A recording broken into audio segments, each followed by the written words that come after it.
Fede, cuéntame algo. ¿Tienes algún ritual de creatividad que apliques a la hora de sentarte a trabajar? Algo que puedas considerar que es una manía. Por supuesto, ¿Qué? me encanta alimentar a la procrastinación. Eso significa que, mira, Eso puede ser un ritual, alimentar la procrastinación. sí, pues tú Ok. llegas, o sea, yo te digo, ok, Voy a trabajar. voy a editar este episodio, por ejemplo. Entonces llego, me siento, prendo la computadora y me vuelvo a parar y hago café. Por supuesto. Y hasta que no está listo el café no arranco. Entonces, el ritual tuyo viene siendo procrastinar mientras haces un café. Sí, hasta tener el café, pues no puedo arrancar sin tener el café enfrente. Ok, tu manía es el café. Muy bien, vamos a conocer qué otras manías curiosas hay por aquí, sobre todo en el mundo de los escritores. Culturizando presenta Cosas muy importantes con Daniela y Federico. Bienvenidos a Cosas Muy Importantes. Muy importante. Episodio 89. ¡Wow! Letras y manías. Vamos a hablar de algunas de las manías más curiosas de algunos escritores que hemos seleccionado el día de hoy. Bueno, pero antes vamos a recordarle a ustedes que llegamos gracias a Patreon, nuestros queridísimos remeros. Por cierto, hay un Patreon nuevo. Hay un nuevo mecenas, Hay un nuevo Romina. Romina. Gracias, Romina, por sumarte a nuestro selecto grupo de mecenas en Patreon, nuestros tomates. Bienvenida. Remen. Y también llegamos gracias a WeConnect, el mejor coworking para trabajar, para relacionarse. Lo ubican en Caracas y también en Santo Domingo. ¿Dónde lo consiguen? @WeConnect _BE, @WeConnect _DO. Definitivamente un espacio de coworking único, cómodo, exclusivo y lleno de planes y servicios que se adaptan exactamente a sus necesidades. ¿Ves? Aquí me hacen el café. Aquí ellos te hacen... No, además el café de ellos es espectacular. Y si no quieres un café, si no quieres una bebida fría, pues también la consigues en WeConnect. Escríbanles y díganles que van de parte de Cosas Muy Importantes para que les agenden su visita y les invitamos el café nosotros. Bueno, vamos a hablar acerca de algunas rutinas o manías que tienen unos cuantos escritores ultra famosos, entre los más célebres que hay, por cierto. Sí. Pero antes que nada, háblanos un poquito de qué es una manía. Vamos con la ñoñología. ¿Qué es una manía? Fíjense, las manías son definidas como conductas o gestos repetitivos que parecen incontrolables, como Federico procrastinando a la hora de hacerse un café para sentarse a trabajar. Lo que es incontrolable en este caso es la procrastinación. No, has podido controlarla Oye, sí. bastante, pero bueno. Yo temo el día que se desborde la procrastinación. A mí también, no te creas, eso es como la espada de Damocles ahí. Eso es un poco de miedo, pero no vamos a hablar de eso. Exacto, porque sí. me genera ansiedad. Ok, fíjense, estos gestos repetitivos que parecen incontrolables se producen sin ningún motivo aparente. Sí, de hecho yo según no... la definición de... Fíjate, yo no tengo una manía, sino yo tengo una rutina. Ahí existen diferencias. La manía es incontrolable Ajá. y la rutina Es una estructura que es te una haces para estructura. poder funcionar, totalmente. Ahora bien, estos gestos, como decía, que parecen incontrolables, se producen sin un motivo aparente, que era lo que estamos hablando de las manías. Muchos pueden tener alguna naturaleza extraña y pueden generar ansiedad. Ahora, como lo decías tú, la rutina es otra cosa. La rutina es una costumbre o un hábito adquirido de hacer algo de un modo determinado y de manera tal que llegue un momento que lo hagas sin tener necesidad de reflexionar o de tomar una decisión consciente. Tú tienes una manía muy chistosa aquí en la casa, ¿Cuál? que es el circuito que haces en la cocina. Nuestra cocina tiene dos puertas, ¿no? Una que da hacia el comedor y una que da hacia los pasillos de los cuartos. La de ir y venir, según Daniela. Sí, por supuesto, es que eso tiene, en mi mente tiene una dirección. Si lo haces al revés te estás comiendo la flecha. Yo, o sea, todas las noches antes de acostarme a dormir doy una vuelta. Aquí en la casa le dicen el circuito de Daniela, mis hijos le dicen el circuito de mamá. Yo salgo por una puerta, entro por la otra. Es como dar una vuelta de que todo esté bien antes de subir a acostarme. Pero tiene una dirección específica. Por supuesto, nunca la hago en sentido contrario, sería una locura. Se podría alterar Todo, el universo. todo. No una quiero paradoja no quiero temporal. probarlo porque puede ocurrir una paradoja temporal, un efecto mariposa, o sea, no puedo hacerlo. Bueno, Vamos a empezar con Truman Capote. Truman Capote se definía como el escritor horizontal. Oye, ese de los míos, bien flojo. Ay, qué horror. Capote, el escritor horizontal, fíjate, siempre él decía que él siempre había sabido que se iba a convertir en escritor. Cuando él estaba chiquito, en primer grado, él descubrió que él podía leer tan bien como un niño promedio de secundaria, era bastante precoz en eso. Sí, él decía, los maestros, curiosamente, sentían mucho resentimiento hacia mí por culpa de esto. Pero él dice que aparte de que leía mucho, era capaz de contar las historias que él había leído. Qué maravilla. Ahí me imagino que no pasó mucho tiempo antes de darse cuenta que se iba a dedicar a escribir. Fíjate, él nos cuenta en una entrevista que hizo a la revista Interview hace muchísimo tiempo. Dice, cuando era niño de unos 10 u 11 años y vivía cerca de Mobile, esto es en Alabama, tenía que ir a la ciudad los sábados al dentista. Así que se unió a un sitio que se llama el Sunshine Club, que fue organizado por la Mobile Press Register. Ahí había una página para niños con concursos para escribir y colorear imágenes. Y todos los sábados tenían una fiesta en donde habían golosinas y Coca-Colas gratis. Qué fino. El premio para el concurso de escritura de cuentos cortos era un pony o un perro. He olvidado cuál, pero él quería ganarse ese premio. Fíjense, Capote cuando se trataba de su rutina diaria, y aquí entramos un poco al tema de las manías, él se lo reveló a la revista Interview que solo escribía pocas horas al día. Sí, él dice, hay mucho tiempo en el que no escribo. Exacto. Dice, cuando estoy escribiendo trato de hacerlo 5 horas al día, pero paso 2 de ellas simplemente tonteando. Era un procrastinador. Sí, dice, soy uno de los mejores sacapuntas del mundo. Ya me lo puedo imaginar. Fíjense, en una revista en 1957, con Paris Review, Capote reveló su proceso de escritura único, que incluía escribir a mano mientras estaba acostado. Y hacía, al mediodía, cuando se le pasaba la hora de la mañana y entraba ya la hora de la tarde, hacía la transición de café a alcohol a medida que iba avanzando el día. Él tenía una bebida muy particular que tomaba. A él le gustaba el vodka con jugo de naranja. El destornillador. El destornillador. Nosotros lo hablamos en el de las bebidas, entre copas. Exacto. Ahí contamos acerca de los tragos de algunos escritores que están muy ligados a muchas de estas maneras. De hecho, Capote es de estos escritores bebedores clásicos que están junto a Hemingway, al mismo Stephen King en sus comienzos, escritores totalmente alcoholizados. Sí, exacto. Bueno, mira, él nos cuenta en esta entrevista. Soy un autor completamente horizontal. No puedo pensar a menos de que esté acostado, ya sea en la cama o estirado en un sofá, y con un cigarrillo y un café en la mano. Tengo que estar resoplando y sorbiendo. A medida que avanza la tarde, cambio de café a té de menta, de Jerez a martinis. No uso máquina de escribir. No al principio, escribo mi primera versión a mano, a lápiz. Luego hago una revisión completa, también a mano. Okay. Esencialmente me considero un estilista, y los estilistas pueden obsesionarse notoriamente con la colocación de una coma, el peso de un punto y coma, y obsesiones de este tipo. Y el tiempo, él consideraba que gastaba demasiado tiempo en esto y se quedaba pegado a veces durante horas, moviendo una punta de un lado al otro. Claro. Además de su configuración de escritura única, él también era conocido por bastantes peculiaridades personales y era un tipo bien supersticioso. Fíjense, él nunca llamaba a alguien si el número de teléfono sumaba una cifra desafortunada. Imagínate tú qué estrés cuando te daban un número y tú sumabas y si daba una cifra que no te gustaba, no llamabas. Lo mismo ocurrió con las habitaciones de hotel. No toleraba tener rosas amarillas a su alrededor, o si habían 3 colillas de cigarrillo en el mismo cenicero, viajar en avión con 2 monjas. O sea, estaba lleno de supersticiones. Pero aquí hay una que comparte contigo. No, jamás comenzaba ni terminaba una cosa un viernes.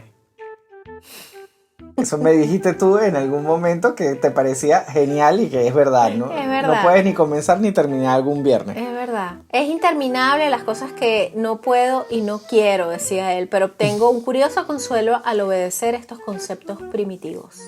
Mira, a diferencia de muchos otros escritores, Capote no tenía problemas para leer a otros autores, aunque estuviera en medio de una novela de él.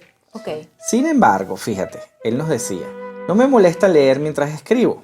Quiero decir, no encuentro de repente el estilo de otro escritor saliendo de mi pluma.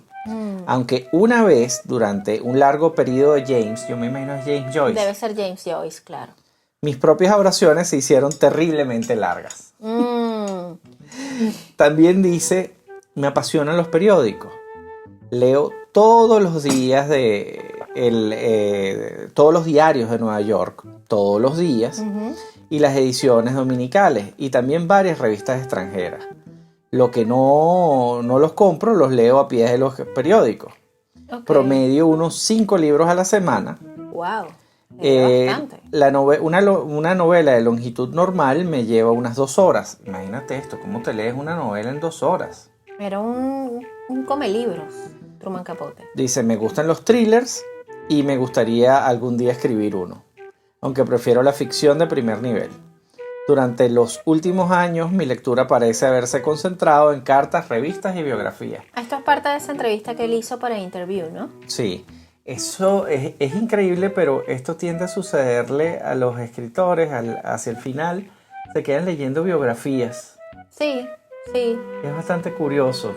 Mira, vamos ahora con otra, en este caso una mujer, vamos con Maya Angelou, a quien podríamos definir como fácil de leer, difícil de escribir. Maya Angelou fue una poetisa, memorialista, activista de los derechos civiles estadounidenses, ampliamente considerada por sus 7 autobiografías, 3 libros de ensayo y varios libros de poesía. Dios mío, 7 autobiografías. Sí. ¿Qué decía Maya Angelou? Escribiré una oración que simplemente flote fuera de la página. Se preguntaba ella. La lectura fácil es una escritura muy difícil. Yo aquí coincido mucho con ella en esto. Ella decía, pero si es correcto, es fácil. También es al revés. Si está escrito de manera descuidada, entonces es difícil de leer. Pero tú sabes que eso no es nada más en la escritura. Lo sencillo tiende a ser muy complejo. Y en la música también se da. A veces tú dices, escuchas por ejemplo una canción de Taylor Swift, de este disco súper exitoso que tuvo ahorita, y rara vez hay más de 3 instrumentos sonando al mismo tiempo. Okay. Y tú dices, eso es una tontería lo que hicieron, es muy sencillo. No, trata de hacerlo. No, es un acto muy valiente el dejar desnuda la idea principal. Claro. Sin tantos adornos y tanto bricolaje encima. Eso es lo más difícil y yo considero que hay que ser muy valiente para simplemente cortar con todo lo que sobre. Y fíjate algo, por lo menos yo lo veo en el tema de la escritura, en mi caso con Culturizando, El Secreto, mucha gente me dice, wow, que a ustedes les fue increíblemente bien, sobre todo el primer año de Culturizando fue de mucha proyección. Crecimos de una manera orgánica increíble, o sea, en un año teníamos más de 1 millón de seguidores de manera orgánica. Y yo creo que el secreto, me atrevo a decir que el secreto viene de tocar cualquier tipo de tema, incluyendo temas que eran considerados como complejos, difíciles, rebuscados, de manera muy sencilla, que el lenguaje fuese sencillo. Por sencillo no quiere decir vulgar, con coloquialismos o desvirtuando el idioma, no, bien escrito, respetando las reglas básicas, pero en un lenguaje sencillo que pudiese entender todo el mundo, y eso es difícil de hacer. ¿A ti no te parece que a veces los intelectuales tienden a secuestrar la información a través del lenguaje? Sí, totalmente. De hecho, ocurre que hay textos, por ejemplo, si yo tengo que, y eso me pasó con la edad, ¿no? Cuando yo tenía 20 años, estudiando mi profesión, me encontré con muchísimos colegas, compañeros, incluso profesores que me mostraban algún texto que podía parecerme fascinante y yo lo leía y yo decía, Dios mío, esto está tan rebuscado, y lo leía 2, 3 veces para entender la idea y eso me parecía maravilloso. Con la edad y con la experiencia y con el trabajo al que me dedico, aprendí que eso no es ningún mérito. No. De hecho, el decorar una idea y volverla compleja es bastante sencillo. O sea, con un buen diccionario a mano, usted ¿Tú puede te recuerdas hacer esa locura. aquel capítulo de Friends que Joy hace Una carta. la carta para la agencia de adopción Y es rebuscadísimo. y utiliza el diccionario del Word. Bueno, hay gente que escribe así. Y es difícil decir las cosas a veces en un lenguaje muy sencillo. Es difícil utilizar. Yo practico un ejercicio y esto también a raíz de trabajar con redes sociales, utilizar la menor cantidad de palabras posibles para decir una idea. Cuando yo tengo algún redactor a mi cargo al que tengo que guiar y asignar algún tipo de trabajo y tienen alguna duda, ¿cómo hago esto? También ocurre que en muchos trabajos te pagan por palabras y eso también es un error. Entonces tú ves a la gente decorando una idea para sumar 500 palabras y tú dices, pero si eso lo puedes decir en 50, no en 500. Sí. Es complicado. Entonces Maya Angelou decía básicamente esto, decía que es difícil lograr sintetizar una idea y hacerla simple. Pero bueno, hablando un poco de las manías de ella, ¿qué otras manías podía tener Maya Angelou que pudiéramos rescatar en este episodio? Bueno, ella tiene una particularidad y es que empezó tarde, Sí. realmente tarde con la escritura. Ella se muda cuando tenía como 30 años a Ajá. Nueva York, Sí. gracias a su amigo novelista John Oliver Killens. Uh-huh. Cuando se muda a Nueva York, ella se comienza a concentrar en la escritura. Exacto, ahí es donde publica el primer trabajo, pero antes de que su carrera como escritora realmente se disparara, ella trabajó en muchos oficios. Ella fue cocinera, manejó un tranvía, fue camarera, fue cantante, fue bailarina, trabajó como editora, como maestra, también como organizadora en todo el tema de los derechos civiles y también como actriz. Esto sí es muy interesante, ¿eh? Uf, hizo de todo Maya Angelou. En su mente, ella dice que fueron esas profesiones pasadas las que la terminaron ayudando Uh-huh. en su carrera como escritora. Dice, si no hubiese estudiado latín en la escuela, no me habría resultado tan fácil comprender la estructura del lenguaje. Sí, de hecho ella decía que si ella no hubiera bailado, tal vez nunca hubiera escuchado música y nunca hubiese sabido que podía componer algo. Sí, por su rutina diaria de escritura, Uh-huh. Angelou Uh-huh. era conocida por mantener una habitación de hotel en donde hacía su trabajo todos los días. Ella salía de su casa Uh-huh. y se iba a una habitación de un hotel. Ok. Esta era una habitación que ella alquilaba durante varios meses a la vez. Ella llegaba cada mañana, más o menos a las 6:30 de la mañana, armada con un tesauro. Yo nunca he visto un tesauro. ¿No? No. Eso es como una especie de diccionario de sinónimos, ¿verdad? Sí, es un... Ya va. Sí, es como un diccionario de sinónimos y antónimos. O sea, es como un libro de estos de apoyo para ampliar tu O vocabulario. sea, tú sabes cuando dices tengo una palabra en la punta de la lengua, yo lo he tenido que hacer con O para Google. evitar redundar. Exactamente. Sobre todo para evitar redundar. Aparte, llegaba con una Biblia, Uh-huh. una libreta amarilla y bolígrafos. ¿Por qué la Biblia? Ve tú a saber, creo que más adelante nos los cuenta. Ok. Pero ella dice que para escribir ella se acostaba en la cama Uh-huh. y se ponía de lado, Se recostaba. sí, con un codo, y ella decía que al final el codo le quedó completamente lleno de callo. Claro, de estar recostado a un solo lado. Que eso es incomodísimo. Mira, sobre el propósito de la Biblia en su rutina de escritura, ella explicó que la leyó solo para escuchar el idioma, escuchar el ritmo y recordarme lo hermoso que es el inglés. Fíjate, bueno, cerca de las 11 de la mañana se tomaba una copita de Jerez todos los días, aunque admitió después que ella podía haberlo hecho a las 6:15 de la mañana, apenas llegaba a la habitación del hotel. Pero bueno, prefería esperar hasta las 11, el avión de Carúpano. Ese es el avión de Carúpano.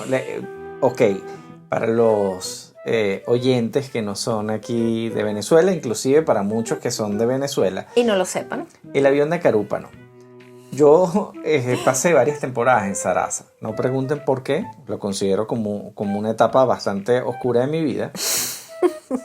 Pero en Sarasa había un avión que iba hacia Carúpano, desde Caracas a Carúpano, y él pasaba a las 11 de la mañana. Ok. Cuando ese avión pasaba, se escuchaban los ruidos de las chapas de cerveza. De las laticas abriéndose. Sí, pero por todo el pueblo.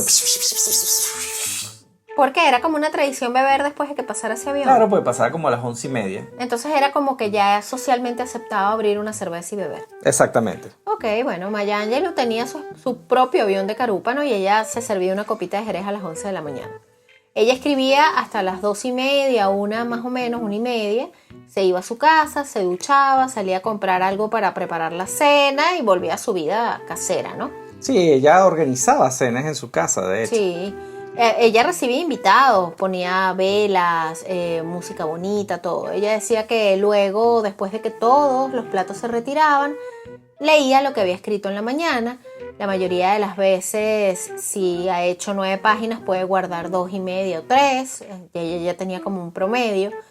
Ese es el momento más cruel que conoces, dice ella, así decía, para admitir realmente que no funciona en lo que escribiste, ¿no? Que funciona y que no. Ya lápiz azul, cuando termino tal vez 50 páginas las leo, 50 páginas aceptables, pues bueno, entonces no está mal.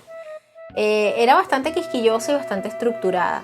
Cuando se le preguntó acerca de si ella había sufrido bloqueo de escritor, Angelou explicó que ella no lo llama así. Dice, no lo llamo bloqueo. Tengo cuidado con las palabras que uso porque sé que mi cerebro me las recordará y repetirá. Hay momentos en los que me siento en la cama del hotel con una baraja de cartas y juego el solitario para darle a mi pequeña mente algo que hacer. O sea, ella decía... Ella no lo llamaba bloqueo, simplemente, ponía la mente a jugar solitario. Es supersticiosa, ¿sabes? Era supersticiosa, sí. Ok, vamos con el siguiente escritor y sus manías. Oye, Salman Rushdie. Este señor estuvo en las noticias recientemente. Sí, terrible lo que le pasó a Salman Rushdie. Perdió un ojo al final, ¿no? Sí, perdió un ojo y movilidad en uno de los brazos. Él sufrió un ataque estando en Nueva York, si no me equivoco, por un extremista religioso. Vamos a recordar un poco, este es un novelista y ensayista británico estadounidense, él es de ascendencia india, mejor conocido por los versos satánicos. Este es un libro en el que él criticó al Islam y grupos extremistas lo declararon persona no grata y pidieron que lo mataran. Pidieron su cabeza, exacto. Y de hecho lo vinieron a agarrar. Esto sucedió en los 90 y estamos en el 2023. En el 2022 le cayeron a puñaladas. Lo apuñaló durante una lectura de libros un fanático. Fíjense, él decía que él no tenía ninguna práctica, dice que no tenía ninguna práctica extraña y oculta, simplemente se levanta, baja las escaleras de su casa y se sienta a escribir. Bueno, pero también es cuestión de su entorno y la manera en la que se educó, fíjate. Él nació el 19 de junio de 1947 en la India británica.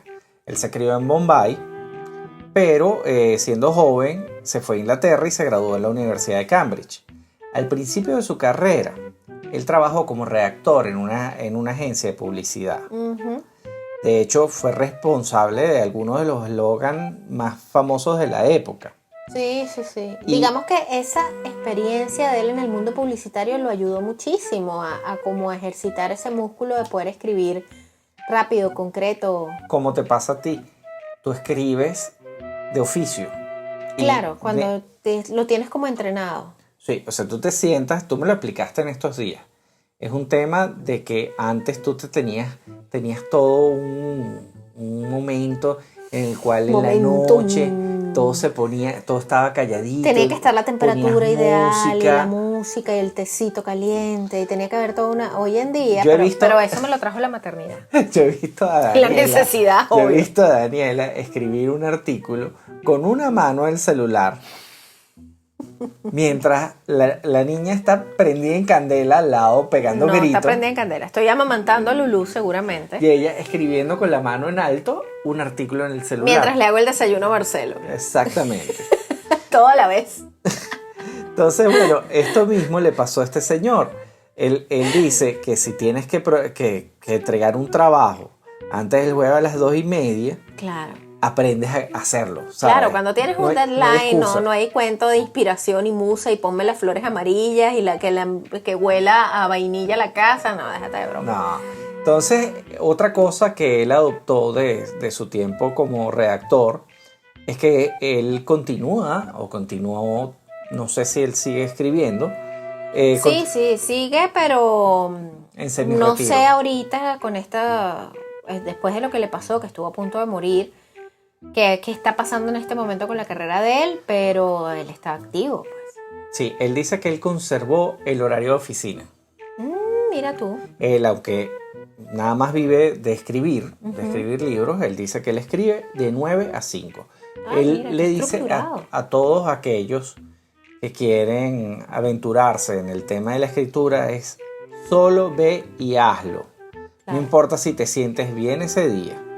Él dice, no creo que los escritores o artistas puedan permitirse tener un temperamento creativo Exacto, o estoy de esperar acuerdo. que la inspiración descienda. Simplemente tienes que sentarte ahí y obligarte a hacerlo. Eso creo yo también, fíjate, estoy totalmente de acuerdo con él. Dice, puedo sentarme en mi escritorio todos los días y hacer mi trabajo. Nunca darme permiso para no hacerlo. Una vez que tu mente entiende que no tienes excusas, es notable como comienzas a seguirle el Te juego. vuelves productivo, sí señor, y creativo, y es como una maquinita de ideas. Obviamente hay momentos en los que uno puede estar como más inspirado. A mí me pasa algo curioso y es que a mí se me ocurren, y esto lo hemos hablado en otros episodios, se me ocurren ideas que yo considero que son buenas ideas justo cuando estoy por quedarme dormida. Me las dice a mí y después se me quita a mí el sueño. Exacto. O las anoto en el celular, yo sí soy de las que duerme con el celular al lado, yo sé que es malo, bla, bla, bla, pero bueno, anoto, tengo un blogcito de notas en el teléfono, anoto algunas ideas aisladas, por lo menos que me sirvan para medio recordar el día siguiente. Y muchas de esas cosas funcionan, otras no, otras ni siquiera entiendo qué fue lo que quise escribir, pero he rescatado cosas importantes. O sea, Sí. esa inspiración sí llega. Pero creo que en paralelo uno tiene que tener el hábito y la rutina de obligarse a cumplir con su función. De hecho, hablando de lo del celular en la mesa y recordando un poco, fíjense, hoy día que estamos grabando esto, se están cumpliendo 12 años de Culturizando. Sí. Felicitaciones. Gracias. Y hubo un momento en la historia de Culturizando que se dedicaron mucho a las noticias. Sí, porque de hecho después sacamos la propia página de Mundo, decidimos separar y que Mundo fuese noticioso. Sí, después las redes sociales y todo cambiaron de tal manera que ese Sí. tipo de cosas eran como redundantes porque tenías las noticias por todos lados. Exacto. Pero en aquel entonces era importante. Y Es que espérate, de hecho la página web de Culturizando nace un 11, o sea, si bien Culturizando publica su primer tuit un 30 de enero, la página web nace el 11 de marzo a raíz del terremoto de Japón por la Exactamente. necesidad de la gente de conseguir noticias en español de lo que estaba ocurriendo en Japón, porque al saber lo que estaba ocurriendo empezamos en simultáneo a traducir tweets y la gente decía, ¿dónde leo más? Entonces, bueno, creamos un blogcito improvisado y ahí empezamos a poner noticias traducidas de lo que estaba ocurriendo en tiempo real.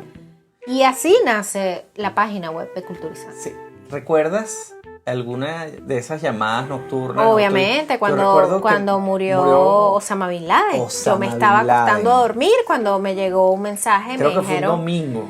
sí, total, de un sábado para domingo, de domingo para lunes, no recuerdo, pero era fin de semana, era tarde, y me llegó un mensaje y que mataron a Osama. Y yo me estaba acostando a dormir, me tuve que levantar a escribir de Osama Bin Laden, pero es que además por el estilo de nosotros, no era la noticia, estilo agencia, sino que teníamos que darle como ese plus adicional que caracteriza a Culturizando, que era, yo te voy a contar lo que nadie te ha dicho de Osama Bin Laden. Entonces era yo a las 12 de la noche buscando cosas raras de Osama Bin Laden que a la gente le pudieran interesar. Que por cierto era Que- un jugador fanático de voleibol. Exactamente, esa fue una de las cosas curiosas que contamos en esa oportunidad. Pero bueno, Volviendo a Salman Rushdie. sí.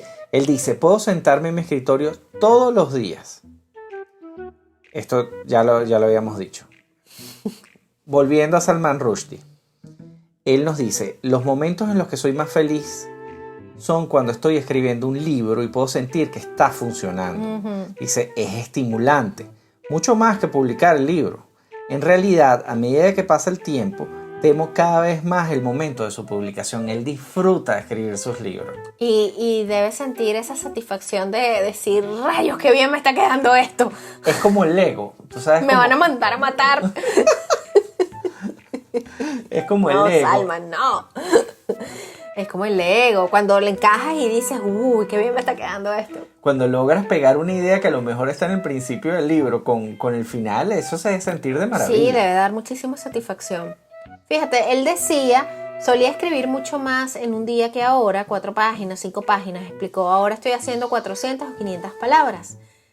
Para quienes han escrito, bueno, realmente esto puede ser una página, media página, realmente es poco. La diferencia es que el trabajo solía necesitar mucha revisión. Ahora escribo mucho menos, pero está más cerca de una pieza terminada. Es decir, antes él perdía mucho más tiempo puliendo, ahora su trabajo es mucho más pulido ya de una vez. Ahora, si quieren conocer un poquito más de cómo funcionaba Salman Rushdie, él decía que él se levantaba, bajaba las escaleras. Pero no hables de él en pasado, él no se ha muerto. Es verdad. Baja las escaleras, lee lo que escribió el día anterior y luego comienza a escribir de inmediato, antes de bañarse. Ay, eso sí no lo puedo hacer. ¿Ves? Ahí está, ahí es parte de tu rutina. Yo sé que tú te tienes que bañar antes de arrancar. Sí, todo. Yo no arranco, yo soy como las plantas, si no me riegan, no funciona. Pero mira, antes de continuar con este próximo escritor, que además yo sé que de él nos vas a poder contar muchas cosas, yo quiero recordar nuestro Patreon. Y también invitarlos a que si no se pueden suscribir a Patreon, pues también nos pueden apoyar dándole una buena valoración a cosas muy importantes en la plataforma donde lo escuchen. Pongan en pausa, se van a la plataforma y van a encontrar ahí, ponernos unas estrellitas. Pónganos alguna, no nos pongan una, vale, pónganos unas estrellitas adicionales. Si pueden, escríbanos pónganos las 5 estrellas. Claro, después nos ponen una Yo se las pago reseñita. después. Qué feo. Después nos ponen una reseña. O si no quieren estar escribiendo reseñas ni estrellitas, simplemente compártanos en sus redes sociales, que todo eso nos ayuda a crecer y lo apreciamos mucho. Pero si quieren sumarse a Patreon, por supuesto, pueden hacerlo en patreon.com/cosas muy importantes y desde $3 mensuales pueden suscribirse en alguno de nuestros planes como mecenas y apoyarnos en este maravilloso viaje de conocimiento inútil. Nuestro barco vikingo todavía tiene plazas para remeros. Y aparte que van a poder recibir los episodios con antelación, sin pautas publicitarias de esas fastidiosas que pone Spotify, que además no nos dan nada, gracias a Spotify. Pero listo, baneada Spotify. Listo, hasta aquí llegamos. Llegaron. Bueno, nos pueden escuchar por Apple Podcast también. No voy a decir nada malo de ellos. Para dejar por lo menos uno. Que nos puedan escuchar por algún lado, ¿no? Por Patreon. ¿Y qué estaba diciendo? Y bueno, además de eso están en contacto directo con nosotros, pueden sugerirnos temas, contenido extra a través de Patreon, en fin, suscríbanse. Sí. Y hay para todos, recuérdense. O sea, nosotros hablamos desde asesinatos hasta esto. Exacto. Ahora, el siguiente es mi escritor favorito y lo es desde 1989. Imagínate. Stephen King. El rey del horror. El rey del horror. Stephen King es un escritor estadounidense considerado como el rey del horror. Eso es realmente teórico. A mí me parece que... Me parece que es un tipo adorable y con la edad se ha puesto más adorable todavía. Sí, y él no solo ha escrito de horror, de hecho sus libros jamás me han dado miedo. Las adaptaciones al cine sí, pero miedo de lo malas que han hecho muchas. De lo malas que son. No todas, ojo, pero la gran mayoría. Yo considero que es un maestro de la descripción de personajes. Ay, sí. Excepto al principio de su carrera, los personajes femeninos eran bastante patéticos. Debo decirlo, no sabía escribir mujeres. Las escribía un poco tontas e inútiles. Como Wendy. Como Wendy Torrance, exactamente. Hacia acá, ya hacia estos tiempos en más estos recientes. tiempos, sus últimas novelas, él tiene varios personajes femeninos increíblemente buenos. Que además se ha vuelto muy prolífico, porque digamos que de la pandemia para acá ha estado escribiendo como loco. Sí, señor. De hecho, fíjense, esto es importante. Él dice, tengo una rutina porque creo que escribir es autohipnosis y caes en una especie de trance. ¿Qué es lo que pasa? La adicción de este señor es la escritura. Claro. Y él se estableció una rutina donde hacía los mismos pasos una y otra vez, entonces esto lo llevaba como a entrar en una especie de trance Sí, para escribir. Pero vamos a recordar algo importante, y es que Stephen King tuvo una etapa muy oscura en los 70, donde sus adicciones se intensificaron terriblemente, donde incluía obviamente drogas y alcohol, y de hecho esto casi acaba por completo con su carrera antes de empezar. y con su matrimonio, sus amistades, Su vida. su vida como padre de familia. Sí. Claro, fíjate, él arranca a comienzos de los 70. Ujú. Stephen King no tuvo una vida demasiado cómoda. No. Es hijo de una madre soltera, Ujú. él y su hermano, que por cierto, el hermano al parecer es como un genio, ¿Sí? el hermano de él. Wow. Al parecer los coeficiente intelectual, los exámenes es súper alto. Wow. Él dice, el mismo Stephen King dice que su hermano es un genio, imagínate cómo será. Ahora, este señor, mientras estudiaba obviamente lengua, Ujú. comenzó a escribir para revistas, Sí. y posteriormente él pega su primera novela, que es Carrie. Sí, que se la saca la mujer de la basura porque según él no servía. Sí.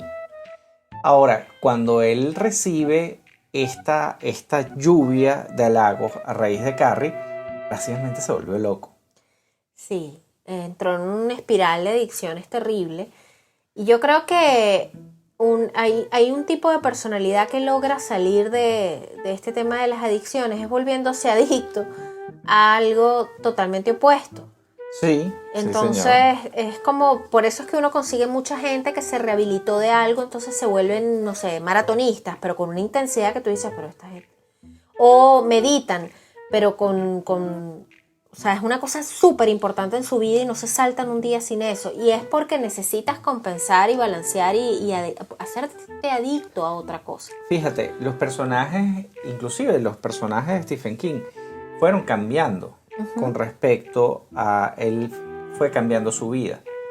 Sus personajes eran muy atormentados en las primeras novelas. Conforme él va superando todo esto, los personajes cambian. Claro. De hecho, el cenit o la cima de sus adicciones ocurre en 1989 cuando él saca Tommyknockers. Cuando tú lees Tommyknockers trata de una nave espacial que se estrella en un pueblito chiquito. Ajá. Y esa nave, la gente que entra en contacto con ella, comienza como a volverse inteligente, pero de una manera exagerada. Entonces tú tienes niños que crean máquinas teletransportadoras sin ningún tipo de lógica de por qué lo están haciendo.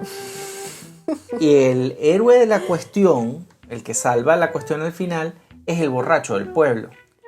Y la única manera en la que él evitaba que la radiación que emitía la nave extraterrestre Era estando ebrio. era estando ebrio. Ay, no. Yo lo dije bromeando. Ok. No es mentira.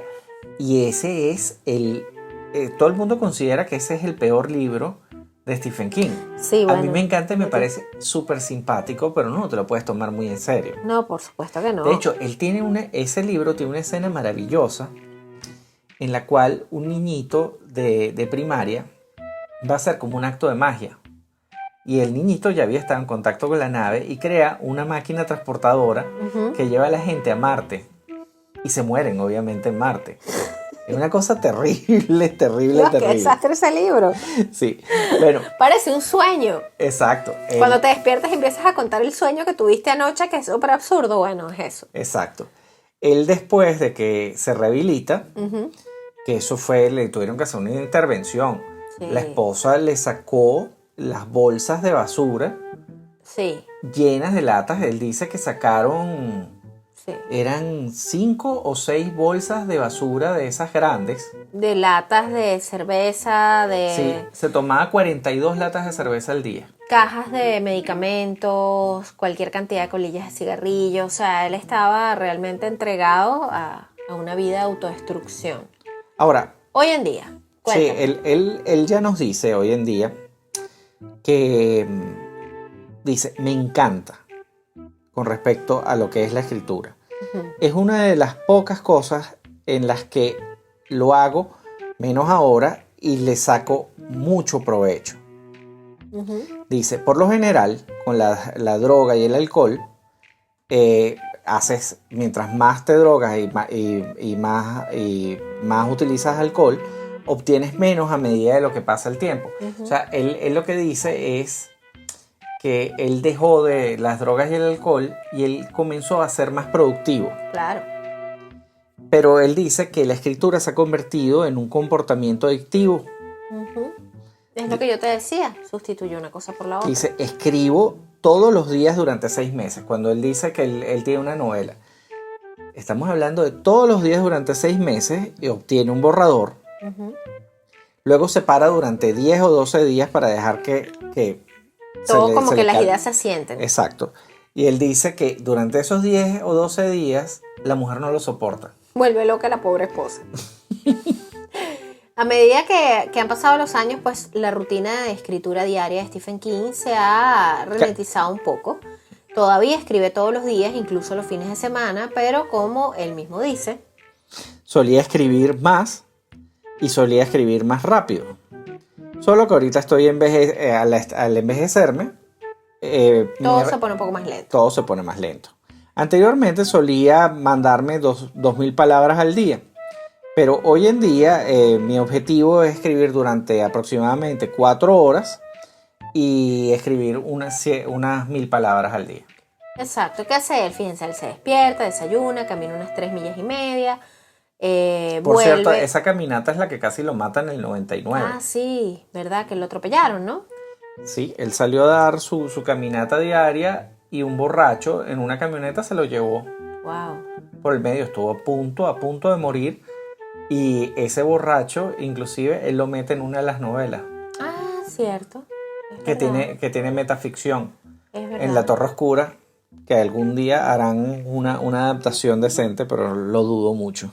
Ahora bien, después de que él hace su caminata, él se va a su pequeña oficina, ahí empieza a trabajar en lo que había escrito como que el día anterior, pasa el día escribiendo, y así pues, o sea, tiene como su rutina de escritor bastante coherente, bastante básica. Nadie, o sea, uno esperaría que Stephen King tiene algún ritual particular. No, es una rutina bien sana de escritura. Es trabajo Sí, miserable y puro. Sí. Él dice que a No, veces... miserable no, pero trabajo parejo.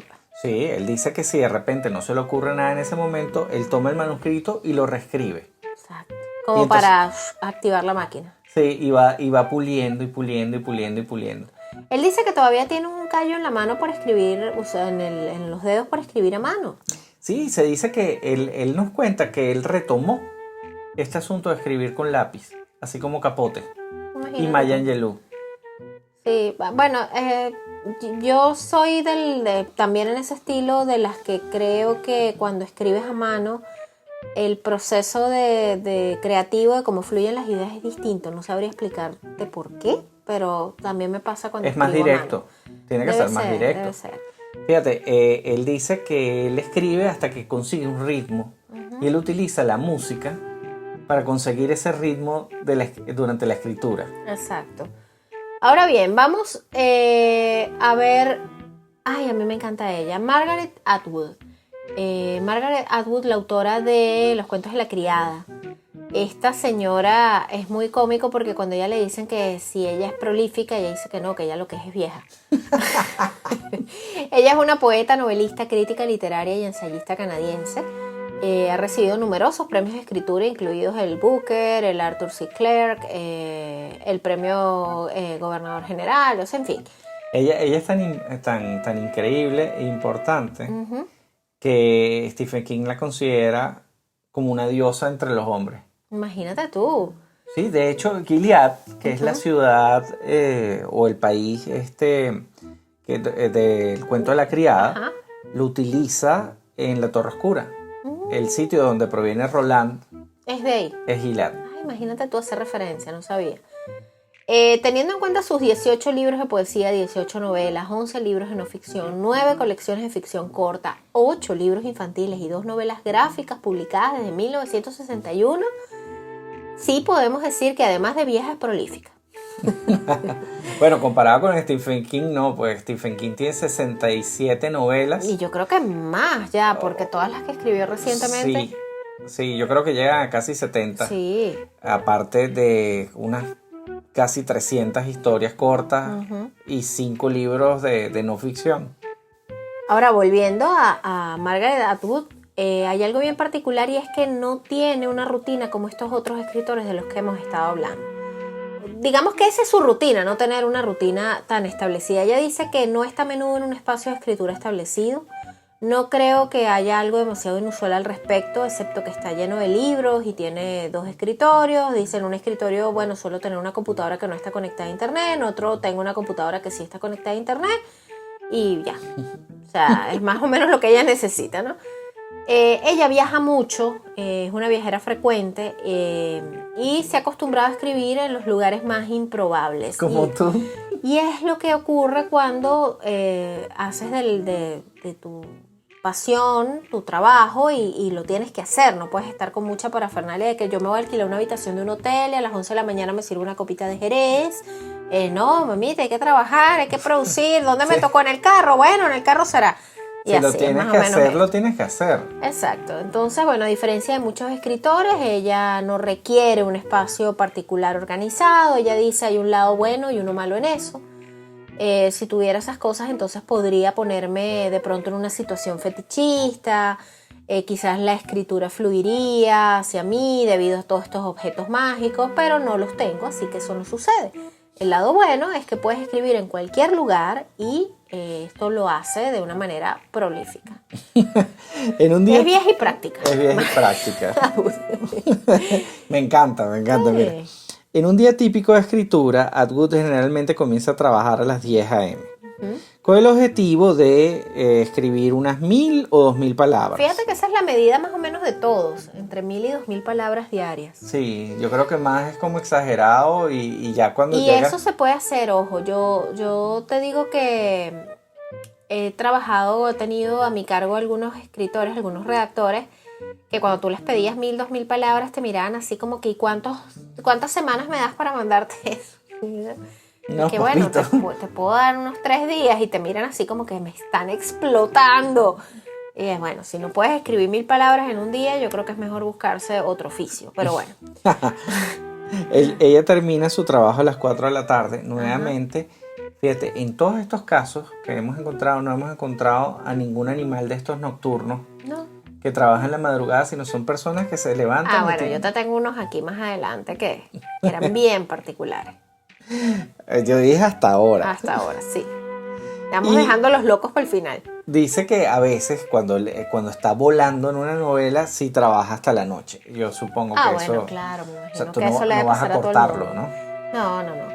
Ahora vámonos con otra que a mí, para mi parecer, está entre mis favoritas, Agatha Christie, que está llena de curiosidades. Hablábamos de ella en el episodio anterior cuando hablamos de los infieles históricos, por aquel episodio tan loco de que cuando el marido le dijo que le era infiel, Agatha Christie perdió los papeles y se desapareció como por 11 días. ¿A ti no te parece increíble que la madre o la madrina de las historias de detectives y policías sea una mujer? No, porque la mente femenina es bien particular. De hecho, cuando le preguntaban a ella dónde se inspiraba, ella se inspiraba cuando lavaba los platos. Cuando lavaba los Ella platos. cuando estaba lavando los platos, después de cocinar, de servir, ella mientras lavaba los platos le venían las mejores ideas para sus novelas. ¿En serio? Yep. ¿Nunca has tenido un momento lavando platos que dices, rayos? Bueno, Agatha Christie usaba esos momentos como fuente creativa. Yo tiendo a tener esos momentos en el carro. Ok, bueno, ella Y a veces me desespero un poco porque me agarra en el medio de la nada y no puedo hacer absolutamente nada con eso se me acaba de ocurrir. Imagínate tú. Este episodio de la desaparición de Agatha Christie nosotros lo comentamos en el episodio anterior de los infieles históricos. Y es bien curioso porque ella estuvo perdida 11 días. Pero más allá de eso, ¿qué curiosidades pueden estar en torno a las manías de ella? Fíjense, ella contaba los objetos a su alrededor. Ella estaba llena de tocs. Ella tenía que balancear los objetos de un lado y del otro para comprobar que estaban alineados. Tenía un tema con la simetría. Era adicta a los juegos de palabras cruzadas. Ella escribía sobre sus libros y obras de teatro mientras viajaba en trenes. Tenía problemas con la memoria a corto plazo y a veces le costaba recordar los nombres de las personas que iba conociendo. Escribía donde fuera, en su casa, en café, en trenes, hoteles, cuando le llegaba la inspiración. Ella era como Margaret Atwood en ese sentido, o sea, ya no es que tenía un sitio, Sus manías son... pero tenía unas manías, unos tocs bien locos. Claro, pero no tenían que ver con la escritura, eran manías Sí, era en general. exacto, era como un tema de ella, ¿no? Ahora, tenemos otros personajes, y aquí sí se llena de rarezas este episodio, y ya casi para cerrar. Charles Dickens, por ejemplo. Charles Dickens. Mira, Charles Dickens decía, él no podía escribir a no ser que el lugar estuviera en total silencio. Sí. Él siempre tenía que tener un jarrón de flores frescas, tenía 2 estatuas de bronce, una bandeja con un conejo sobre ella, junto a un abrecartas con su pluma, obviamente, un tarro de tinta para abastecerse. También tenía una manía con el estilismo del cabello. Él no podía concentrarse si estaba despeinado, si estaba desarreglado. Él se tenía que arreglar y sentarse con todo esto, tú sabes, peinadito, perfumado, a trabajar. Este señor tenía hijos. Porque recientemente, hoy leí la noticia que hasta Maricondo, después que tuvo el tercer hijo, se rindió con el orden de la casa. Sí, por supuesto, no, Dickens, no, por lo menos no los cuidaba él, ¿eh? Por otro lado tienes a Edgar Allan Poe, Ajá. uno de los maestros del relato corto y del uno de terror. los padres del terror. Sí. Él tenía la costumbre de escribir sobre tiras continuas de papel. Pero esto lo hacía para molestarle la vida a los Era un editores.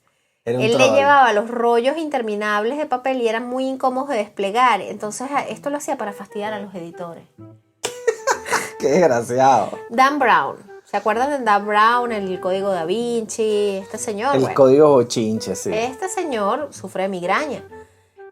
Antes de ponerse manos a la obra, agacha la cabeza prácticamente hasta sus tobillos para tratar de paliar los dolores de cabeza. Ay, pobrecito. Sí. Y cuando decide crear, cuenta las horas con un reloj de arena. Este es el propio excéntrico. Sí. Honoré de Balzac. Ay, este sí estaba loco. Corren diferentes rumores sobre las obsesiones del creador de la comedia humana.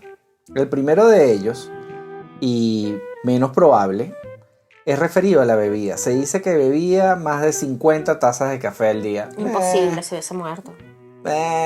Holme y cafecito. Bueno, yo no me tomo 50, pero me tomo unas cuantas. No, yo en momentos álgidos sí he llegado a tomar mucho. Por lo menos 2 litros de café sí me he tomado. No, qué locura.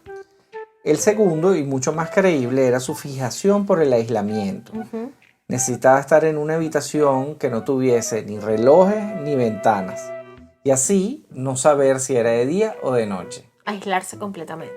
Este es una persona como yo que sufre de problemas de concentración. Exacto, tenía que tomar mucho café y aislarse. Básicamente eres Honoré de Balzac. Ese día era gordito. Sí, eres Honoré de Balzac. Y chistoso. Soy Honoré de Balzac. Federico es nuestro Honoré de Balzac moderno. Ok. A ver, Alejandro Dumas.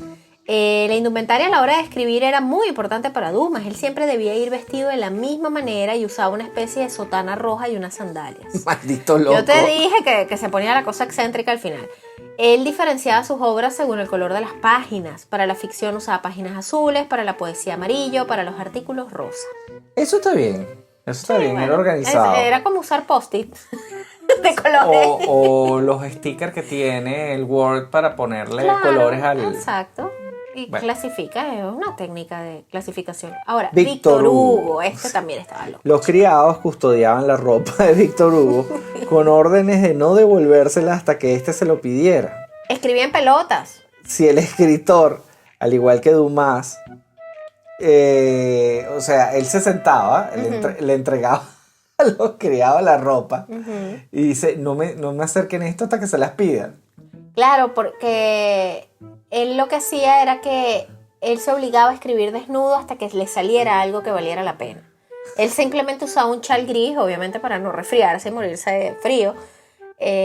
Pero él a veces le pedía a los empleados que le devolvieran la ropa y los empleados eran así como que, para maestro, usted terminó de escribir, no le podemos devolver la ropa. O sea, Dios mío, qué incómodo. Sí, era una cosa loca. Virginia Woolf, esta pobre Virginia Woolf, no, pobre desgraciada. ella estaba llena de manías, pero también hay que recordar que ella tenía un trastorno, ella era bipolar. Ella se marcaba 2.5 horas al día como meta para escribir sus manuscritos, o sea, tenía como una estructura con eso. Lo hacía de pie y escribía como al pintor en un lienzo. Ella escribía como en una especie de caballete. ¡Qué locura! Escribía de pie, era como una técnica para concentrarse.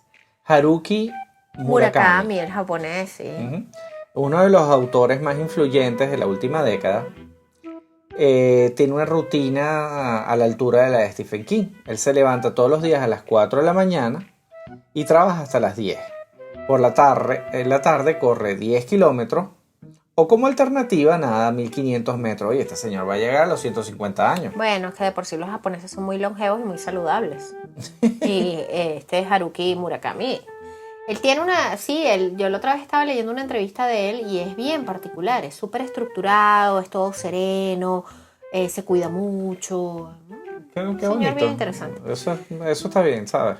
Y bueno, me encantaría conocer las manías que tienen algunos de nuestros oyentes, porque si ¿Tienes bien no es manías para necesario, escuchar esto? claro, si bien uno crea rituales. Sí. Por ejemplo, yo cuando voy a escuchar algo que me gusta, últimamente en mi vida mis rituales giran muy en torno a la bebé más pequeña, que es la que necesita como las rutinas más estructuradas. Pero ya dentro de las rutinas de Lucía yo he aprendido a crearme ciertas rutinas yo también. Ok. Entonces, si voy a escuchar una entrevista o algo que me gusta, ya yo sé más o menos en qué horario puedo hacerlo en un momento en el que ella está distraída con algo y no le va a afectar el volumen de lo que sea que yo estoy oyendo, ¿sabes? Claro. Pero me gustaría conocer los rituales de las personas que nos escuchan. Si tienen algún ritual particular, mira, no, yo no puedo escuchar cosas muy importantes, al menos que esté en el carro o que esté tomándome un café o que... Porque yo sé que muchos nos escuchan limpiando y cosas así. Bueno, es lo que te iba a decir. Yo me di cuenta que adoro los audiolibros, pero yo nada más puedo escuchar los audiolibros si estoy haciendo algo más. Ok. Entonces, si estás conduciendo, si estás cocinando. Exactamente. La ventaja que me da el audiolibro es que me permite hacer algo. Claro. Y estamos hablando de tareas mecánicas. Ok. O sea, si estás limpiando la casa, es una Claro. tarea mecánica que no necesitas pensar, entonces me concentro en el audiolibro. Manejar me pasa lo mismo. Pero yo, por ejemplo, sentarme a escuchar el audiolibro, Te duermes. me paro y me voy a hacer otra cosa. Claro. Sientes que estás perdiendo el Siento que tiempo. estoy perdiendo el tiempo, exactamente. Bueno, escríbanos y cuéntanos sus manías o sus rituales particulares. Bueno, les recordamos que vinimos gracias a WeConnect. WeConnect_BE, WeConnect_DO, el mejor coworking, un coworking que está cambiando la forma de trabajar y de relacionarse, hacer networking. Lo consiguen en Caracas, en el Centro Lido, en Santo Domingo, en el Blue Mall. Pueden contactarlos a través de su web, que es weconnectcowork.com. Les dicen que van de parte de cosas muy importantes. Agenden una visita y van a ver que los espacios son increíbles. Si quieren grabar podcast, señores, les damos el dato. Ellos tienen unas cabinas para podcast que son lo máximo. Maravilloso. También llegamos gracias a nuestro Patreon. Agradecimiento a nuestros mecenas: Estefanía, Adriana Noriega, Adriana Miranda, Daniela, Bicho, Norma, Yarima, Andrea, Juan Carlos, Chipón Limero, Steven, Belinda, Adrián, Aaron, Canopander, Sofía, Rafa, Matías, Astrid, Rosángel, Félix Y Romina, que se incorporó recientemente. Bienvenida, tus remos están ahí. Rema, Romina, rema. También. Rema Romina. Claro, es que hasta rima, rema, Romina. Bienvenida. Gracias por sumarte a nuestro Patreon. Si ustedes quieren sumarse a Patreon, apoyarnos, suscríbanse. Búscanos como Cosas Muy Importantes en patreon.com y desde $3 mensuales nos apoyan para continuar con este maravilloso proyecto. Esta es la campaña admirable. Sí, señor. Nos queremos ir a la Toscana y necesitamos que nos ayuden. Esa es la verdad. No, al sur de Italia, ya no es la Toscana, me Exacto. equivoqué. Pero bueno, está en Italia la cosa, pues. El norte es allá. Mire, ya estoy en Margarita. Sí, a donde nos lleven, lo vamos a agradecer. Somos gente conforme. Vivimos en Caracas, por Dios. Cualquier cosa es posible. Cosas que me mantienen humilde. ¿No has visto esa No. serie de tweets que hay de cosas que te mantienen humilde? ¿Y recuerdas alguna cosa que tú dices, Dios mío, yo sobreviví a esto? Nosotros cocinamos un risotto, señor, en el patio de la casa, en pleno apagón nacional, el día 4 de apagón nacional, con unos carbones, una olla vieja, hicimos un risotto. Exactamente, esas son cosas que te mantienen Señor. humilde. En fin, redes sociales de Cosas Muy Importantes, @Cosas Muy Importantes en Instagram. @podcastcmi en Twitter. Tenemos una web, cosasmuyimportantes.com. Ahí pueden leer los artículos que respaldan estas cosas que estamos contando y además escuchar todos los episodios de Cosas Muy Importantes ahí. También estamos en todas las plataformas de podcast donde ustedes prefieran buscarnos. Y valórennos, denos una reseñita, compártanos con sus conocidos, gente que ustedes creen que les puede gustar esta información. Y bueno, escríbanos con sus comentarios y sugerencias porque estamos preparando una lista bien interesante de episodios para todo este nuevo 2023. Ya no hablamos de temporadas porque realmente no paramos por temporada, No. sino que continuamos hasta que el cuerpo aguante, ¿no? Y bueno, ¿te vas a despedir, Capo? ¿Te vas a quedar calladito? ¿Te quedaste calladito? ¿Te cansaste? Estaba escuchando. Capo se cansó. Me cansé, sí, Chao, estoy Capo. viejo. Vamos a mimir. Chao, Nani. Culturizando presentó Cosas Muy Importantes con Daniela y Federico.